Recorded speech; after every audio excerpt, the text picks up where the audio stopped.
Have you ever felt like you're up against a wall, facing an impossible situation with no way out? The ancient Israelites knew that feeling all too well. They were enslaved in Egypt, their cries for freedom seemingly lost on the wind. But they had a promise, and a God who was about to move in a way the world had never seen before.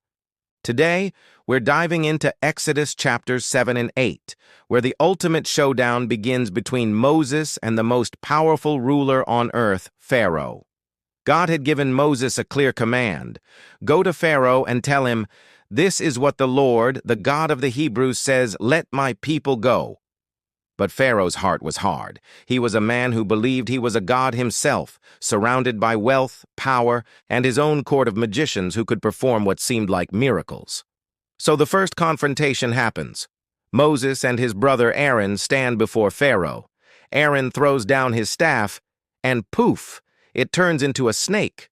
Pretty impressive, right? But Pharaoh just scoffs. He calls his own sorcerers, and they do the same thing with their secret arts. For a moment, it looks like a stalemate. But then Aaron's snake does something unexpected. It devours the magician's snakes. This was the first sign. God's power isn't just one among many, it's supreme. Still, Pharaoh wasn't convinced. His heart remained hard. This sets the stage for the first plague. God tells Moses to meet Pharaoh by the Nile River the next morning. Imagine the scene. The lifeblood of Egypt, the source of its prosperity, is about to become a symbol of judgment. As instructed, Aaron strikes the water with his staff, and in an instant, the entire river turns to blood. Not just the river, but all the water in Egypt, in the streams, canals, ponds, even the water stored in jars of wood and stone. The fish died, the river stank, and the Egyptians couldn't drink the water. They had to dig along the banks for something, anything, to drink. You might think that would be enough to change anyone's mind, but Pharaoh's magicians managed to replicate the feat on a smaller scale, and Pharaoh's heart grew even harder. For 7 long days, Egypt suffered under this plague, a powerful, undeniable message that the God of the Hebrews was in control. But the ordeal was far from over. God sends Moses back to Pharaoh with the same message, but this time with a new warning. If you refuse to let them go, I will plague your whole country with frogs. Pharaoh refuses. So Aaron stretches his hand over the waters, and a tide of frogs swarms out, covering the land. They were everywhere, in their houses, in their bedrooms, on their beds, in their ovens and kneading troughs. There was no escape.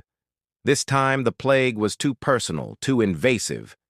The magicians could bring up more frogs, but they couldn't get rid of them.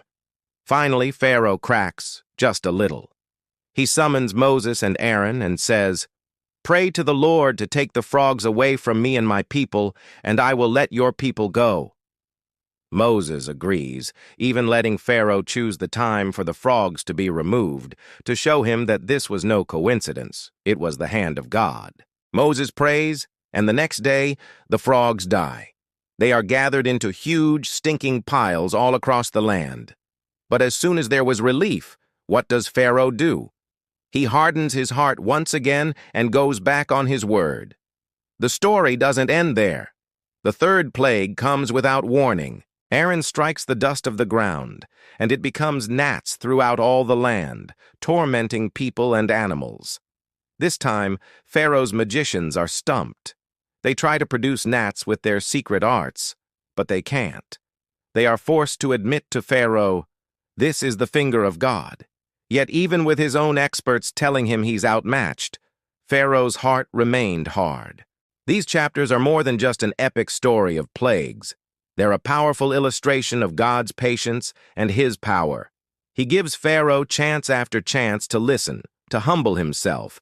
It shows us that when we face our own pharaohs, those impossible situations or hardened hearts, we can trust that God is working, revealing his power in his own time and in his own way. Thank you so much for joining me today. I hope this story encourages you. If you found this meaningful, please hit that like button and subscribe to the channel for more deep dives into these incredible stories. See you next time.